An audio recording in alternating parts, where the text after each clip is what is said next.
नमस्कार दोस्तों, लक्ष्य अकेडमी में मैं अरविंद यादव आपका स्वागत करता हूं। आज मैथ्स में रेलगाड़ी से संबंधित कुछ प्रश्नों के साथ मैं आप लोगों के समक्ष उपस्थित हूं। तो दोस्तों, आज के सेशन शुरू करने से पहले आप पहले चैनल को लाइक, सब्सक्राइब और शेयर जरूर कर देना दोस्तों। उसके बाद हम चलते हैं, आप लोग आज का टॉपिक शुरू करते हैं। तो दोस्तों, रेलवे से संबंधित सबसे इंपॉर्टेंट चीजें क्या होती है, सर्वप्रथम आपको ये मालूम होना चाहिए कि जैसे कोई भी किमी प्रति घंटा में है, जैसे मान लीजिए यक्स किमी प्रति घंटे की चाल है, यक्स किमी प्रति हावर को यदि हम मीटर पर सेकेंड में बदलना चाहे तो हम पहले ही बता दिए हैं कि इसको 5/18 से जब गुणा करते हैं तो ये क्या होता है, मीटर पर सेकेंड में क्या होता है, चेंज हो जाता है दोस्त। तो इसी तरह से यदि कोई यक्स मीटर प्रति सेकेंड में हो, यदि कोई चाल मीटर प्रति सेकेंड में हो और उसको किमी प्रति घंटे में बदलना है तो यक्स गुणे 18/5 का गुणा कर देते हैं तो ये किमी प्रति घंटे में बदल जाता है। कैसे बदल जाता है, हमने चाल, दूरी और समय से संबंधित जो पिछले वीडियो हमने करा चुके हैं, 3-4 वीडियो, उसको आप जरूर देख लेना दोस्तों। वहां से बहुत ही आपको बेनिफिट मिलने वाला है। तो दोस्तों, हम ऐसे ही इंपॉर्टेंट चीजें जो मैंने सवाल को सॉल्व करने से पहले आपको जानकारी होनी चाहिए, हम उस पर थोड़ा डिस्कस करेंगे। उसके बाद हम प्रश्नों की तरफ चलेंगे। तो देख लेते हैं, अगला पॉइंट होगा, जैसे मान लो कोई भी ट्रेन है, मान लो ट्रेन की लंबाई x मीटर है, मान लो x मीटर लंबी ट्रेन है और एक व्यक्ति, ध्यान से समझ लेना, ये मान लो x मीटर लंबी ट्रेन है और किसी व्यक्ति या किसी खंभे को पार कर रहा है, किसी व्यक्ति को या किसी खंभे को पार कर रहा है, तो जितना जो ट्रेन की लंबाई होगी वही पूरी टोटल लंबाई माना जाएगा। इसमें व्यक्ति का कोई भी लंबाई जोड़ी नहीं जाएगी। तो ऐसे यदि प्रश्न में आता है कि मान लो 200 मीटर एक लंबी ट्रेन है, 200 मीटर एक लंबी ट्रेन है, एक खंभे को पार करती है, तो जो दूरी से रिलेटेड होगा वो वही 200 मीटर जो ट्रेन की लंबाई होगा उसी को लिया जाएगा। लेकिन यहीं पे यदि कह दे अगला पॉइंट कि मान लो x मीटर लंबी ट्रेन है, x मीटर लंबी ट्रेन है और उसके सापेक्ष मान लो y मीटर लंबी, अब इसमें क्या क्या हो सकता है, जैसे प्लेटफॉर्म हो गया, ये कोई अदर खड़ी हुई गाड़ी हो या कोई सुरंग हो, यानी कोई ऐसा स्थिर वस्तु, यानी एक तरह से कोई स्थिर वस्तु, जैसे मान लो प्लेटफॉर्म हो गया, कोई एक अन्य खड़ी हुई गाड़ी हो गई, सुरंग हो गया, यदि ये सब को बीट करता है तो हम क्या करेंगे, दोनों की लंबाई को हम क्या करेंगे दोस्तों, जोड़ लेंगे। यानी जो ट्रेन की लंबाई होगी उसको भी जोड़ लेंगे और जो सुरंग की या प्लेटफॉर्म की या कोई अन्य गाड़ी खड़ी होगी, दोनों की लंबाई जोड़ेंगे। ये टोटल क्या हो जाएगा दोस्तों, ये दूरी हो जाता है। ठीक, तो यहां से 3-4 पॉइंट ही आपको समझ में आ गया होगा। एक तो आपको किमी प्रति घंटे को मीटर प्रति सेकंड में बदलने के लिए 5/18 से गुणा, मीटर प्रति सेकंड को किमी प्रति घंटे में बदलने के लिए 18/5 से गुणा। और यदि कोई ट्रेन x मीटर लंबी है और किसी व्यक्ति को या किसी खंभे को बीट करता है तो जो ट्रेन की लंबाई होगी वही टोटल दूरी होगा। यानी ट्रेन को जो पार करने में लगा समय रहेगा वही व्यक्ति को पार करने में समय रहेगा। अब अगला जैसे चौथा पॉइंट हमने बताया क्या कि यदि कोई x मीटर लंबी ट्रेन है और y मीटर लंबी प्लेटफार्म हो या कोई अन्य खड़ी गाड़ी हो या सुरंग हो, यदि उसको बीट करती है तो ट्रेन की लंबाई और सुरंग की लंबाई दोनों को हम ऐड करके टोटल दूरी मालूम करते हैं। इसी तरह से अगला पॉइंट हम समझेंगे। अगला पॉइंट है, जैसे मान लो कोई x मीटर लंबी ट्रेन है, x मीटर लंबी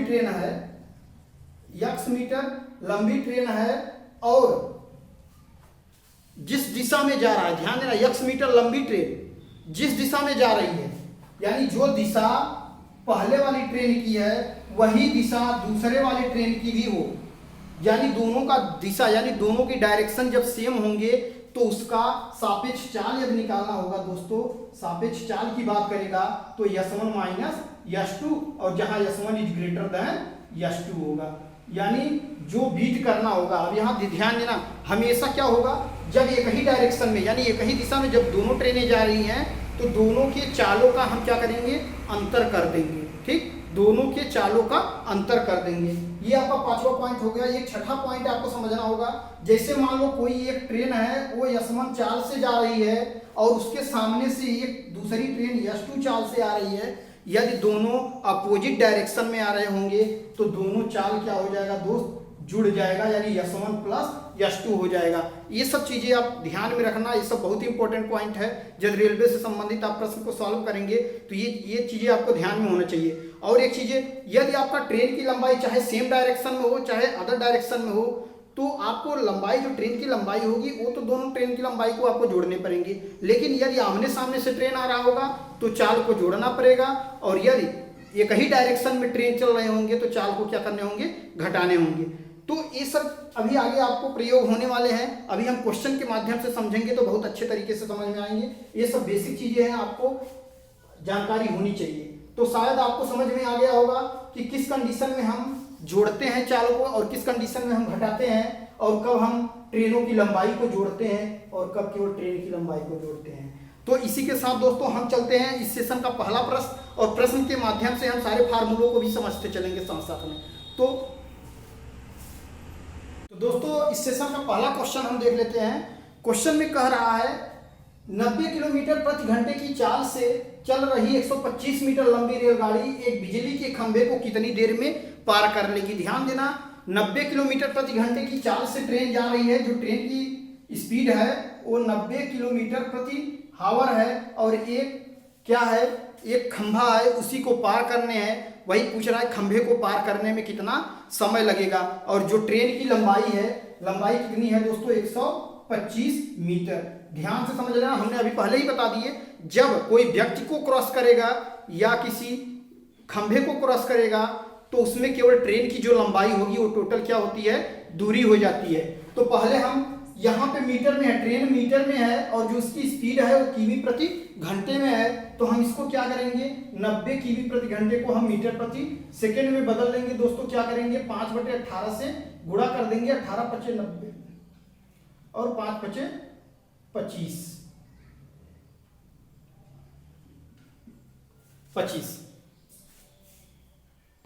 फिर उसके बाद देख लेते हैं ये कितना आ गया, ये अब मीटर प्रति सेकेंड में बदल गया दोस्तों।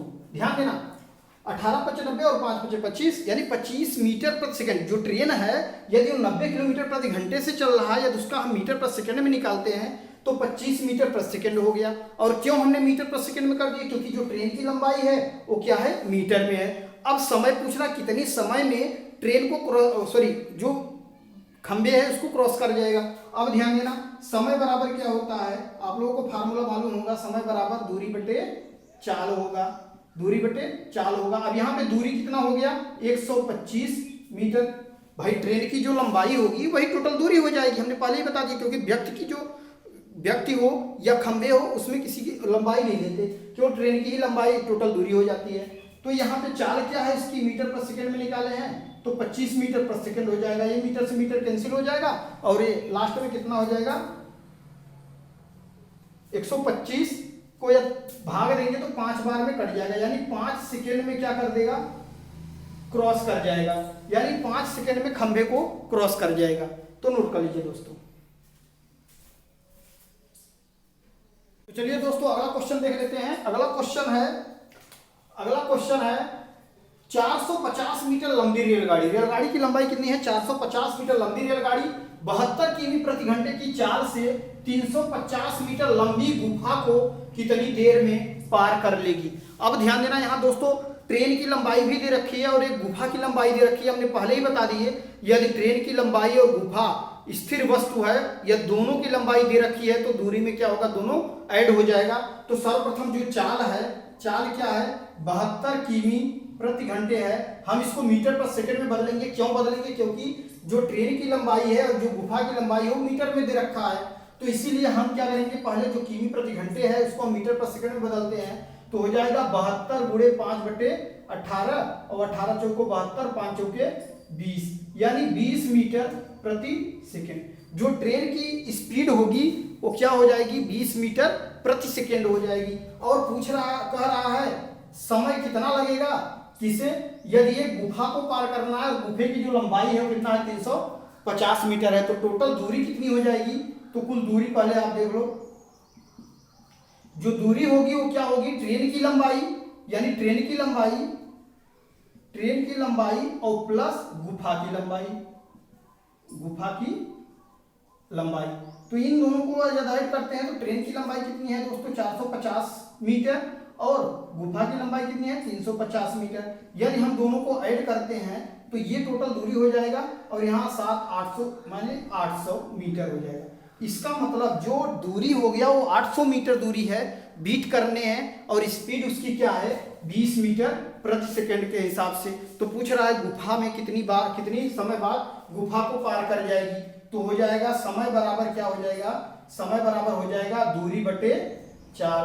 समय बराबर दूरी बटे 4। देखो दोस्तों सवाल को समझना बहुत इंपॉर्टेंट है, बाकी तो आप चुटकियों में सॉल्व कर लेंगे। यदि आपके दिमाग में आगे इतना सब लिखने की जरूरत नहीं है, केवल आपको सवाल को देख के ही आप सॉल्व कर देंगे कि यहाँ पे आप गुफा की लंबाई है, यहाँ पे ट्रेन की लंबाई है, दोनों को ऐड करो, जो मीटर किमी प्रति घंटा हम उसको मीटर प्रति सेकंड में करके उसको भाग दे दो। ये तो हमें समझाने के लिए इतना लेंदी हो जा रहा है, आप बहुत ही आसानी से और बहुत ही कम समय में सॉल्व कर लेंगे। तो यहाँ हो जाएगा कितना 800 मीटर और बटे 20। यहाँ पे जब सॉल्व करते हैं तो कितना हो जाएगा 2 चौके 8 यानी 40 सेकंड में, क्योंकि मीटर यहाँ से मीटर कट गया और मीटर पर सेकंड है, मीटर से मीटर कैंसिल 40 सेकंड, यानी जो गुफा है गुफा को 40 सेकंड में पार कर जाएगी ट्रेन।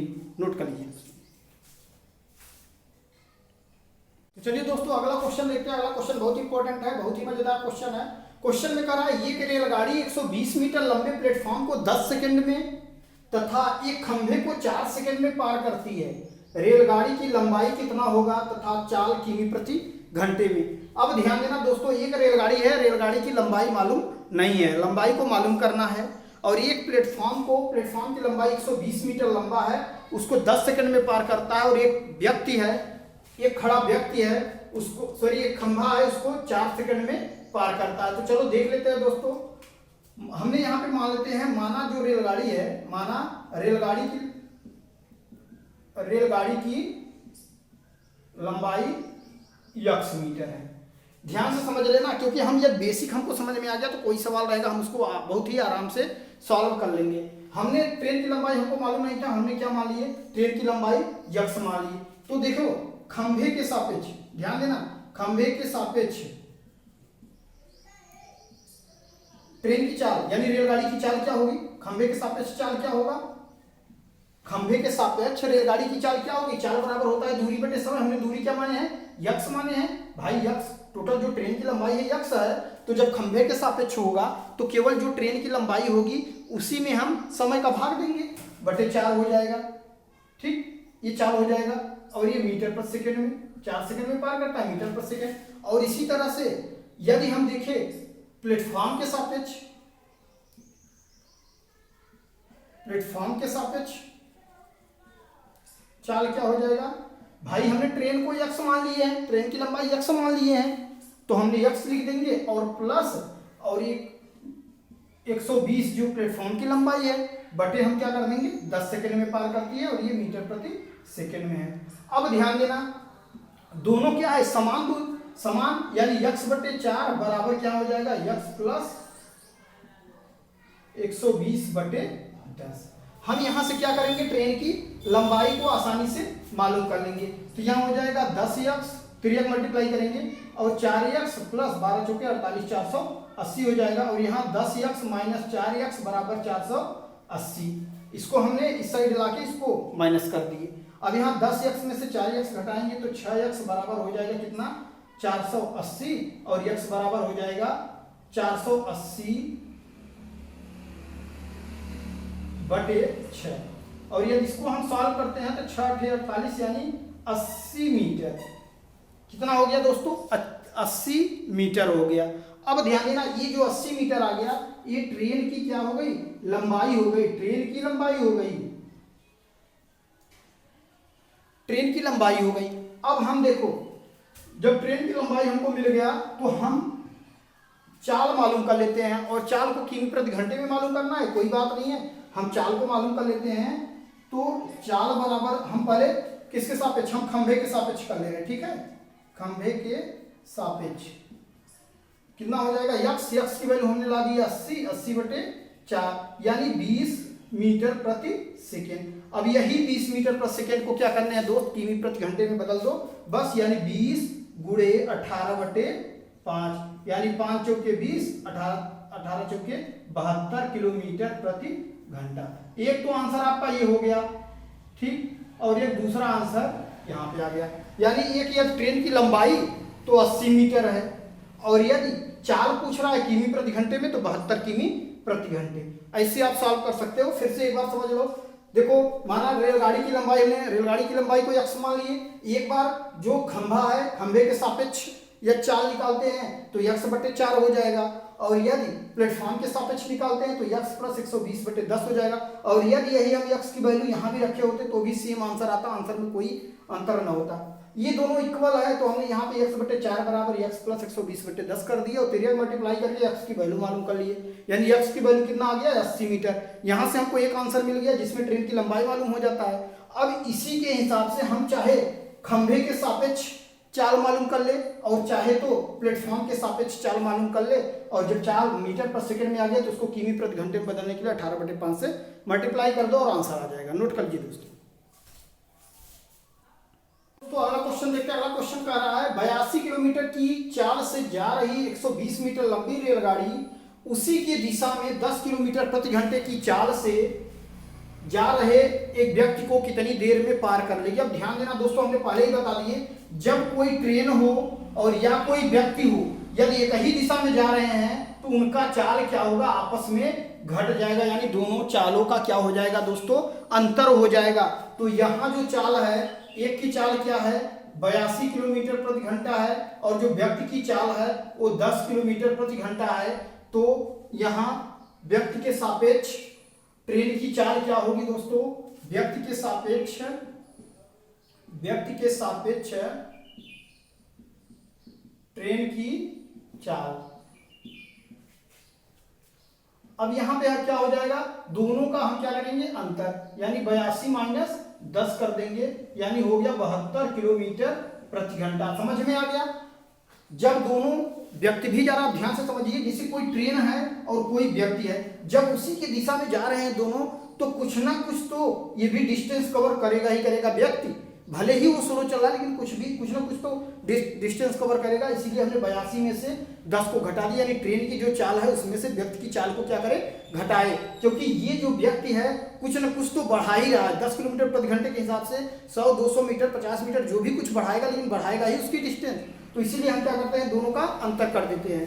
तो यहाँ पे हम क्या हो जाएगा, दोनों का अंतर निकाल के 72 किलोमीटर प्रति घंटा हो गया। अब हम क्या करेंगे, 72 गुणे यहाँ किमी प्रति घंटा है और मीटर प्रति सेकंड में हम बदल देंगे। क्यों बदल देंगे, क्योंकि ट्रेन की जो लंबाई है वो किसमें है, मीटर में है। 18 × 4 = 72, यानी 5 × 4 = 20 मीटर प्रति सेकंड। ये क्या आ गया दोस्तों, ये चाल आ गया, ये चाल आ गया। और पूछ रहा है कितनी देर में पार कर देगा, यानी समय पूछ रहा है।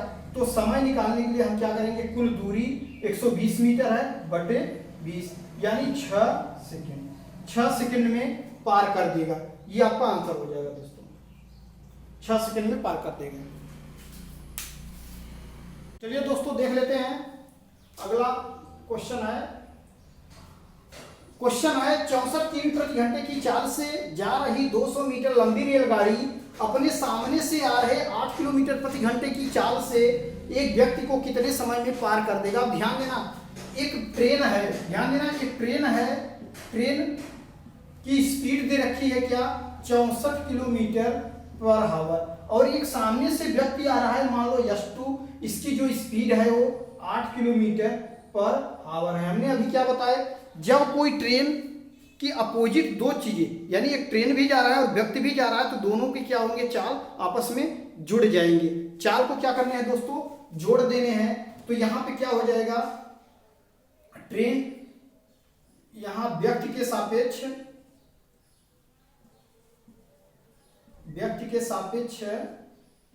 चाल, ट्रेन की चाल कितना हो जाएगा, 64 और +8, यानी यदि इसको जोड़ते हैं कितना हो जाएगा, 72। लेकिन 72 क्या होगा, किलोमीटर प्रति आवर होगा, यानी किलोमीटर प्रति घंटा हो जाएगा। यदि इन दोनों का हम ऐड कर लेते हैं, क्योंकि दोनों के चाल को हम क्या करेंगे, ऐड करेंगे, और दोनों अपोजिट साइड से आ रहे हैं। अब यहाँ पे क्या हो जाएगा, 72 और गुणे 5/18, 18 × 4 = 72, 5 × 4 = 20, यानी 20 मीटर प्रति सेकंड। जो इसका चाल आ रहा है वो क्या आ रहा है दोस्तों, 20 मीटर प्रति सेकंड आ रहा है। अब ध्यान देना, यहाँ पे कह रहा है जो ट्रेन है उसकी लंबाई कितनी है, 200 मीटर है। ट्रेन की लंबाई कितनी है, 200 मीटर है। तो यहाँ समय लगेगा, व्यक्ति को पार करने में लगा समय, यानी व्यक्ति को कितनी समय में पार कर देगा, तो यहाँ लिख दो व्यक्ति को पार करने में लगा समय। व्यक्ति को पार करने में लगा समय कितना है, 200 मीटर और बटे 20, 10 सेकेंड, यानी जो व्यक्ति को 10 सेकेंड में पार कर देगा, व्यक्ति को 10 सेकेंड में पार कर देगा। तो दोस्तों इसको आप लोग नोट कर लीजिए। और इसी के साथ इस सेशन का ये अंतिम क्वेश्चन है। अब हम इससे भी और अच्छे सवाल और भी स्टैंडर्ड सवाल जो एग्जाम में अक्सर रेलवे से संबंधित पूछे जाते हैं, हम अगली क्लास में लेके आएंगे। तो दोस्तों फिर से आपसे अगली क्लास में मुलाकात होगी। तो जाते जाते आपसे रिक्वेस्ट है, आप चैनल को लाइक करें, शेयर करें, ज़्यादा से ज़्यादा लोगों तक शेयर करें, जिससे कि इस क्लास का ज़्यादा से ज़्यादा लोग बेनिफिट ले सके, और सब्सक्राइब करें। तो दोस्तों thank you for watching video.